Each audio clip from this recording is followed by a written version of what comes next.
Dois-je arrêter YouTube pour saisir cette opportunité? Salut à toi l'ami. Petite vidéo imprévue. Tu sais, cette semaine, je suis en train de renouveler ma carte VTC pour le processus. Depuis lundi, je suis dedans. Au final, lundi et mardi prochain, je passe les 2 jours. Et là, j'étais pour l'inscription au centre de formation. Et pour faire rapide, pendant que j'y suis, il y a aussi un autre jeune. Un jeune papa qui est là aussi, qui vient aussi faire la formation. Pendant qu'on parle, la personne qui gère les inscriptions. Et puis je sais pas ce qui s'est passé, mais le jeune dit, mais ouais, mais c'est pas toi qui es sur YouTube et tout, qui fait des vidéos et tout sur le métier, machin et tout. Je dis oui, je baisse la tête et tout, tu vois, gêné et tout un peu.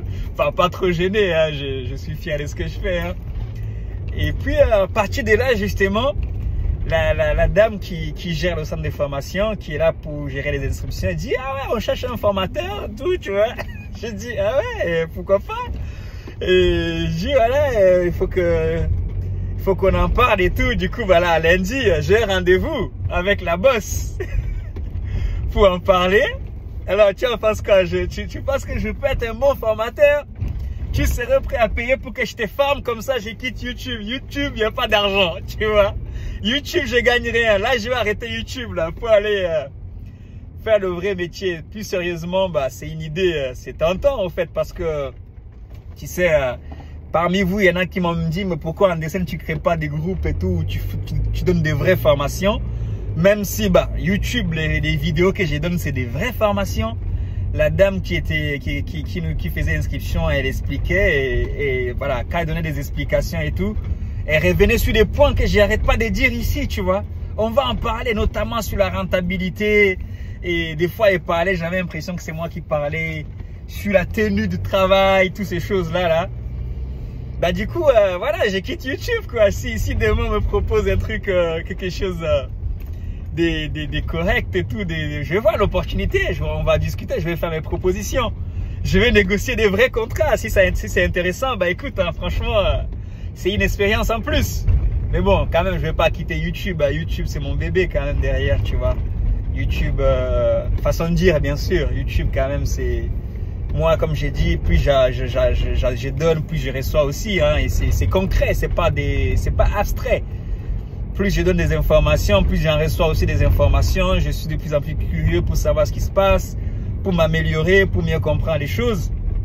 Et sérieusement, je te l'avais dit d'ailleurs dans une vidéo, dans la dernière vidéo, comme quoi c'était moi qui devais aller former les formateurs là, qui vont venir me former.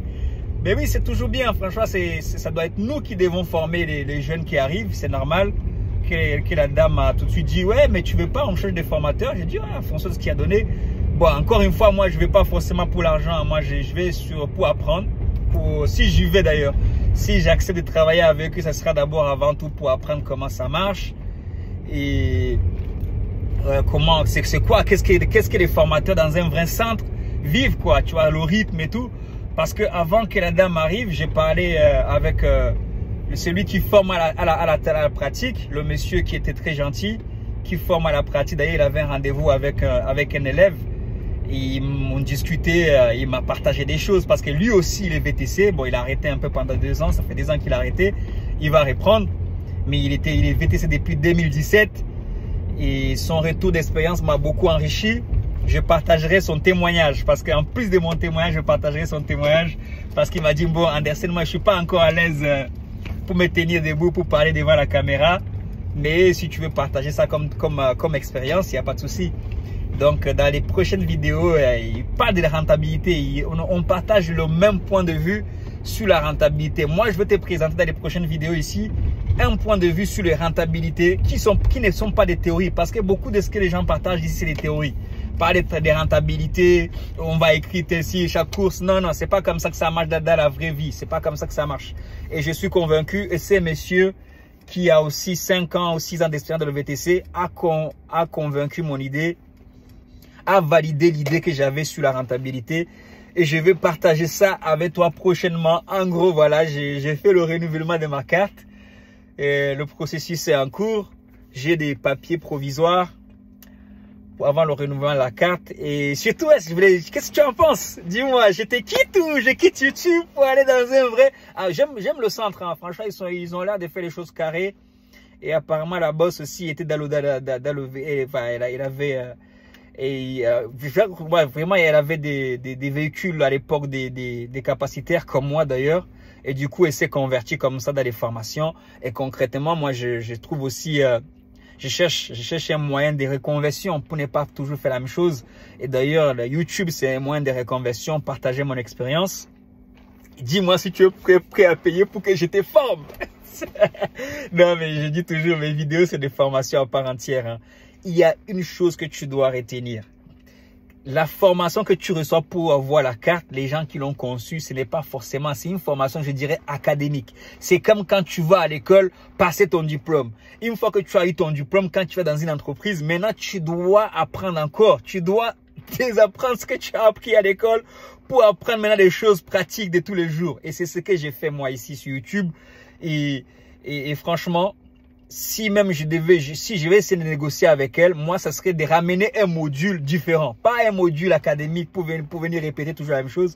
Ramener quelque chose dans le genre, comment être un VTC efficace, comment être un VTC rentable, un VTC qui fidélise ses clients. Ça, c'est une formation que moi, j'ai créée. Une formation à côté, tu vois. C'est pas pour avoir ta carte VTC. Ça serait même, moi, cette formation-là, même, je la conseillerais même beaucoup plus. Si ça passe, bien sûr, mais si ça passe pas, moi-même, à l'avenir, peut-être que je ferai des formations, tu vois. Maintenant que tu as la carte VTC, qu'est-ce qu'on fait après? Le jour des formations. Comment tu fais pour rentabiliser ta société? Comment tu fais pour optimiser tes revenus? Comment tu fais pour optimiser ta fiscalité? Pour rendre ta fiscalité optimale? Comment tu fais pour avoir la clientèle privée et les garder? Tous ces genres, ça c'est des formations que tu n'auras pas forcément ou tu n'as pas le temps de faire en un mois. Ça prend du temps. Maintenant que tu as eu ta formation ta carte de taxi ou de VTC, qu'est-ce que tu fais pour avoir une belle entreprise, une entreprise qui donnera envie, une entreprise qui va se développer. Voilà, une entreprise qui, voilà, tu ne vas pas toujours être indépendant. Si tu fais des applications, c'est parce que tu l'auras choisi. Et ça, il y a des méthodes pour ça, il y a des clés pour ça. Moi-même, je ne cesse de les apprendre. Et depuis que je les mets en place, c'est pour ça que tu as vu, je suis allé en Allemagne pendant 5 jours. J'ai des collègues qui m'appellent, je ne passe pas 2-3 jours sans que j'ai des clients privés, j'ai des coûts privés. Et ça, ce n'est pas, c'est toujours à valoriser. C'est par une course que tu auras une deuxième course. C'est par ce que tu as fait. Tu as fait un bon service une fois que tu feras un autre service plus tard. Donc, tout ça, c'est des choses que tu dois prendre en compte. Et cette formation en question, voilà, tout simplement, tu vois, je vais peut-être pas me répéter, mais dis-moi surtout qu'est-ce que tu en penses et tout. Je quitte YouTube parce que ça va me prendre beaucoup de temps. Ça va vraiment me prendre beaucoup de temps. Et voilà quoi, tu vois, qu'est-ce que tu penses de tout ça? Ou si, voilà, Anderson reste sur YouTube ou fais rien, quitte le tout, ne va pas former personne. Mais c'est un challenge. Moi, je pense que ça va me challenger. Ça va me faire encore une fois sortir de ma zone de confort. Moi, comme tu vois, j'essaie d'élever un peu le pied au fur et à mesure sur la route et essayer de faire autre chose. Et ça me coûte de l'argent. Croyez même pas que parce que j'essaie d'élever le pied que ça me fait gagner de l'argent. C'est comme un nouveau bébé. Au début, il faut le nettoyer. Au début, il faut en prendre soin. C'est au bout de quelques années. Et bizarrement, c'est maintenant que je commence à lever le pied sur le VTC que je commence à avoir beaucoup des opportunités, même des clients. Et je me dis, mais finalement, j'arrête ou j'arrête pas, tu vois. Donc, j'arrête ou j'arrête pas, là, du coup. Voilà, encore un big up. Une fois de plus, on est vraiment ensemble. Peace, yo. God bless. Bye bye.